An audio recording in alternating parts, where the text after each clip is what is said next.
Hi everyone, and welcome to Lori's Boston Found, where thrifted is the new black. My name is Lori and I'm a fashion reseller primarily on Poshmark and eBay. If you're new to my channel, I'm so excited that you found me.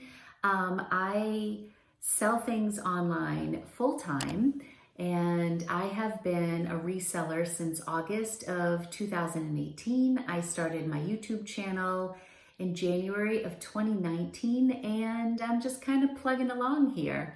I recently did a video on items that were selling fast in 2020, and I decided to take it a step further for this video, and I just want to talk about, I think I have 8 items that have sold for over $100. So for $100 or more. I had several items between 90 and 100, but they did not make the cut for the purpose of this video. What's really interesting about all of these items is I have purchased them from so many different places, and I think that's going to add a lot of value to this video.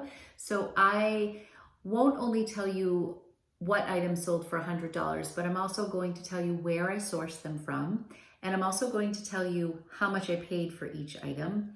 And if I can remember, I will tell you if it was a fast flip or if it sat for a while. I don't have those numbers in front of me, but I think it's really interesting because these things come from all over the place.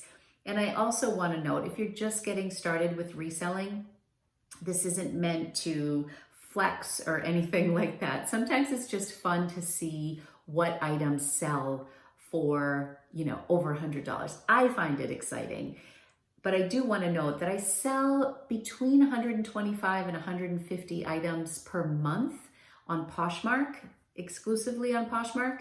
And so we are towards the end of May. So January, February, March, April, May. I'm talking about over 700 items that I have sold in 2020 were not $100. And I have only 8 that were $100 and over. So to give you some perspective, it's a very small percentage of my items that sell for over $100, but I still think it's really fun to highlight them. So let's get going.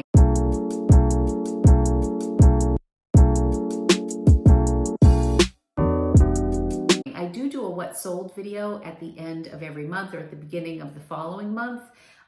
So this is just kind of an in-between video to share with you. These are just items that have sold for over $100 in 2020, and I'm going to start with my $100 items, and I'm going to work up to what sold for the most this year. So who's ready? So the first item that sold for $100 was this Club Monaco cashmere sweater that I actually found at the bins in Boston. And I was shopping with my good friend Jen, who is the Savvy Outfitter on Instagram. If you want to go say hello to Jen, she was a good luck charm. I had a really good day that day. So I found this at the bins, and Club Monaco, I think what's interesting about this sale is that Club Monaco doesn't historically have a really fast turnaround for me. In fact, sometimes I wonder, like when I pick it up, like, should I just send this to ThredUp? Is this something that's going to sit in my closet? It doesn't have like the greatest sell-through rate, but this sweater was really beautiful. And what was really special about it is that it was on their current website for like $375, something crazy. So I listed it and it sold within a week, maybe 10 days at most, but I'm pretty sure it sold like within 3 or 4 days. I think I listed it for like $125 and I received a $100 offer. So I was really excited. So if you're not familiar with the bins, they're also called the Goodwill Outlets. That's the official name for them. And it's where you purchase clothing by the pound and other items too. There's also hard goods, but I stick primarily to clothing and shoes and accessories when I'm at the bins. And in Boston, you pay, I believe it's like $1.75 per item. They don't sell it by the pound. I also shop in New Hampshire, and they do sell by the pound, although the bins have all been closed for a long time. I'm forgetting some of the details. It's been so long. So anyways, this was a huge profit for me. So Poshmark took their 20%. So that left me with $80, and the cost of this was $1.75. So that was a really great profit margin on that flip. The next item going up the line, this is a sharp contrast to the first one that I just highlighted, was this Madewell transport bag. I just made an adjustment because I'm sitting here, it is pitch black around me. I have two umbrella lights that I typically use in my office upstairs. My ring light is in the basement. Both of those umbrella lights have broken because I've tripped over the cord so many times in this year and a half I've been reselling and doing videos that the wire has just died on me. So this Madewell bag, I purchased this after Christmas at Nordstrom Rack. I've been kind of obsessed with the transport bag by Madewell. I'm dying for like a nice chestnut brown classic one. I bought one once before on Poshmark and it was too big. And I saw this and I thought, this is half off on the Nordstrom Rack site. Maybe I can get this, make some cash, and put that money into a color that I want, because this was a really unique green color. I'm not much of a green, I like the color green, but for purses, not so much. I like classic purses for me personally. So that was my intention. I'm like, I'm gonna buy this, I'm gonna flip it, I'm gonna make some cash, and I'm gonna put it towards the color that I want, which never goes on sale. So I paid $75 for this bag, thinking it's like a limited edition color. This will go for the normal price, which is like $150, maybe even more, because it's gonna be hard to find. No, that bag sat for a while to the point where I was like getting anxious because I don't typically spend a lot of money. I have one other item I'm gonna talk about that I spent a lot of money on for retail arbitrage, but that one paid off a little bit better. Long story short, it only sold for $110. So if you do the math, once Poshmark takes their fees, which in this case would be $22, I then end up with only $88. And then you subtract the $75 that I spent, and I only made $13 on this bag. So I do think it's really important to know how much you're putting into something, or in general, when you see, you know, other people and what they're selling things for, sometimes the price tag doesn't always equal the profit. So in this case, in sharp contrast for my $1.75 pickup at the bins, I made less money on this than I could make on an Old Navy sweater, but still a learning experience. I at least made a little bit of money. I still haven't gotten that transport bag for myself yet, but I did go out the door finally, and I was really excited to see it go. This took probably about 3 to 4 months to sell. So I was definitely ready to let it go. As we climb up the ladder, the next item that sold, this one was really interesting. The next item that sold was actually a vintage mink coat that I picked up at a yard sale last summer, and it sat in my death pile for almost 9 months before I finally listed it. I think I finally listed it during Thriftless February, when I was like staying out of the thrift stores and just trying to list what I had.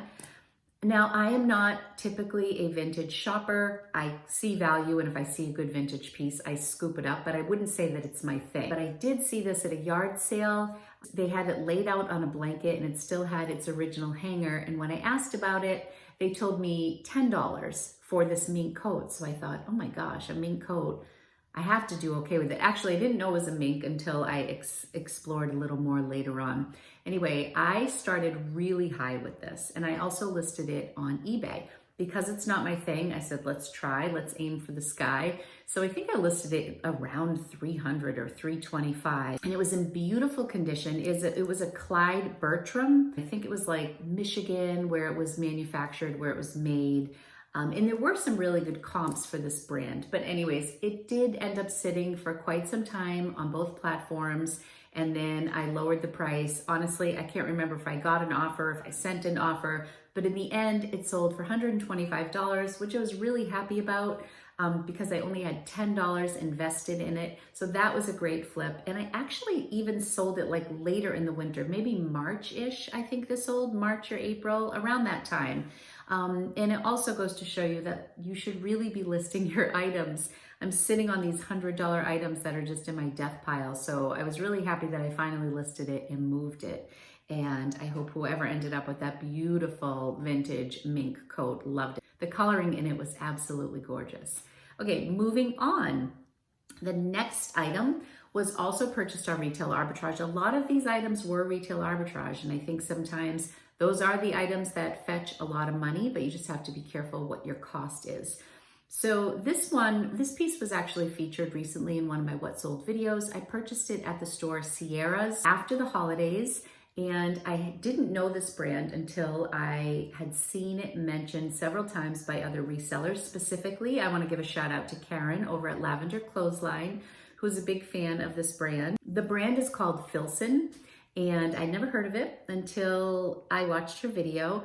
So I've always been on the lookout. And when I was at the store, the price tag on this Filson coat at Sierra's was $299, the store price tag.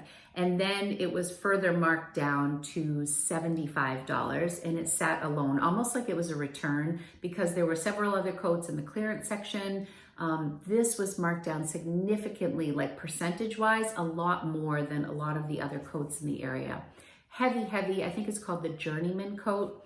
Anyways, I did pick that up for $75. I listed it at $275. The retail was just shy of $500, and there were a lot of good comps for this coat. I had it listed on both platforms, meaning eBay and Poshmark. It ended up selling on Poshmark. And this was one that I started a negotiation with a man who liked it. I added it to a bundle. You know, we went back and forth, and his bottom line was $160 shipped, which meant with the $7.10 shipping from Poshmark, he couldn't go above $153. But his original offer to me was $100. I think I countered around $200. And before I countered, I messaged him, and then he messaged me back. You know, if I had just countered without a message, I think I would have lost this sale. But I did start talking to him, and I said, I am going to counter. I am in for this for quite a bit. And if I sold it for $100, I would just barely break even.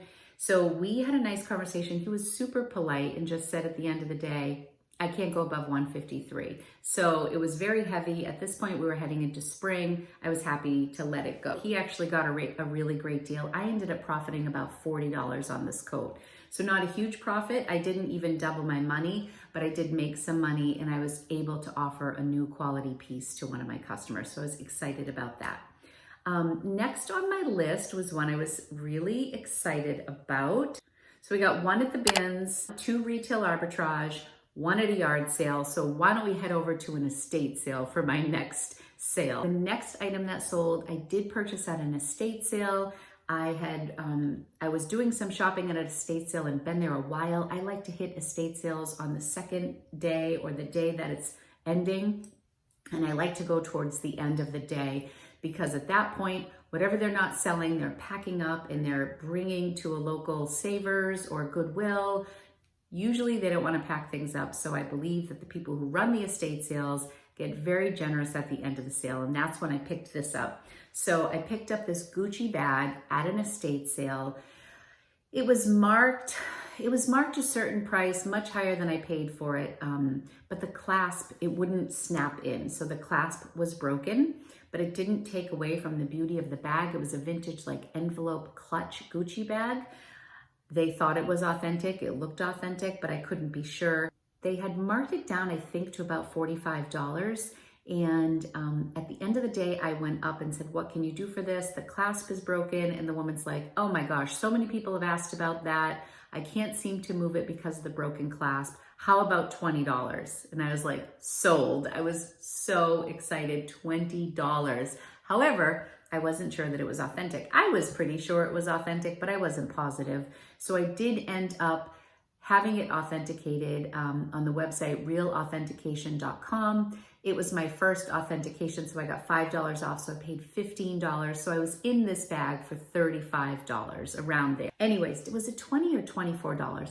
I'm pretty sure it was 20. It was 48 and half off, so 24. I almost have to go back and look, but it was around there, no more than $24. I did end up selling this bag for $170, which was a great profit for a vintage bag. There were some flaws that I mentioned. The clasp was broken. There was also a small stain on the back. I disclosed everything, and I felt really good because I had that authentication label that I was able to include in my images. And actually, I never sent it to the person, but I had a picture in the listing and I meant to send it. So if you happen to buy that, I'm sorry that I never sent that authentication. So that sold for $170. When Poshmark took their fees, it was $14, so they took $34. I paid about $34, so $70, so I made about $100 on this bag. That was a great flip. The next thing also sold recently. A lot of people followed me on this journey because I purchased this item during Thriftless February when I wasn't supposed to be shopping, and I just couldn't resist. But I found my first pair of Rothys at Savers. So now we're moving on to a thrift store. That's what I love about all of these sales. They're all from different sources, which I find so interesting. I guess that's the bonus of being somebody who's just all over the place and will shop anywhere at any time. Yes, these Rothys I purchased at Savers. And it wasn't the Savers that I typically go to. It's one that's about 30 minutes from my house. For local people, it was at the Natick Savers or the Framingham Savers. They were marked $14.99, so they weren't inexpensive, but they were Rothys, so they were very inexpensive. And I picked them up, and when I got home and researched them, they were brand new without tag, never worn. And when I researched them, I realized that they were a limited edition Zodiac Rothys that were, I believe it was January of 2019 that these were released, and they were Aquarius. And I happened to be listing them during the Aquarius time of the year, so that was kind of cool. But I listed these again very high. If you do a little search while you're watching this video and look up Rothys limited edition Zodiac, some people have them listed for $700, so high. So I listed them at $340-ish, which was kind of crazy money, I thought. I received a couple offers that I countered and lost. And then finally I got smart. And when I got an offer for $170, I jumped on it. I think there were two offers in the $150 range. Or maybe this one started at $150. One I definitely lost because I countered. So $170, that was a really good flip. I was super excited about that. Poshmark took about $34. I was only in it for $12 because I think I had a 20% off coupon. So that was a great profit. I made over $100 on those shoes. That was wonderful. So I have two more items, and one is retail arbitrage and the other one is Savers again. So this next one I picked up on retail arbitrage, and I don't know that I ever talked about this jacket on YouTube because I feel like it was a time that I missed doing a what sold video, so I'm not sure I ever mentioned this. But anyway, I picked this up at TJ Maxx, yellow clearance after the holidays. Yellow tag clearance, which I'm starting to like do less of. I always go, but I feel like I'm finding less when it comes to flippable items that excite me. But this coat intrigued me. And the first time I went to TJ Maxx, I did not purchase it. And I want to say it was like in the $70 range. Their price tag at TJ Maxx was something like $199 or $299. And it was this Ralph Lauren camo jacket in the men's department with this graphic, this like painted graphic of a tiger in like Japanese graphics on the back. The original price tag on it was $600 and some odd dollars, something crazy money. And again, the comps were really good. It was $59, and I did end up purchasing that jacket. That didn't take very long to sell. Oh, I haven't been really giving my times on how long things took. The Gucci took a while. That was in my death pile. I waited a long time before I listed that, and it took a couple months to sell. The Rothys I bought in February, and they just sold, I think they sold in late April, so a couple months for those. But this Ralph Lauren jacket, this didn't take long to sell at all. I listed it around $299, I think.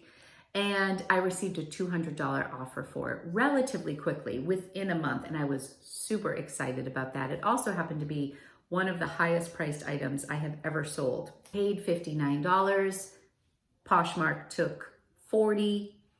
So I was in this for almost exactly $100, $99. So I made $100 on this. That was a great flip. This next flip though is really great, and I just featured it in my video last month, but it is certainly worth mentioning once again. These fantastic shoes were at Savers, bottom row, so sad and lonely down there, flipped over on the side because as you can see, how could they possibly like stand these up on their own? These Giuseppe Zanotti heels, wild heels with these studs on them, were tucked in the bottom shelf at Savers, and they were $4.99 before I got the discount. Or maybe they were $5.99. I'm so bad. I never remember exactly. $4.99 or let's say $4.99. It sounds even more exciting than $5.99. But with the 20%, they were under $5. I do know that. So with my 20% discount, they were under $5. And I bought them. And again, I listed them really high, like $3.99-ish. And I had never heard of Giuseppe Zanotti shoes, but I knew they were amazing when I held them in my hand, and they were in really beautiful condition, and they could not be more unique. So these are the only item, this is the only sale from this entire list that actually sold on eBay. Everything else sold on Poshmark.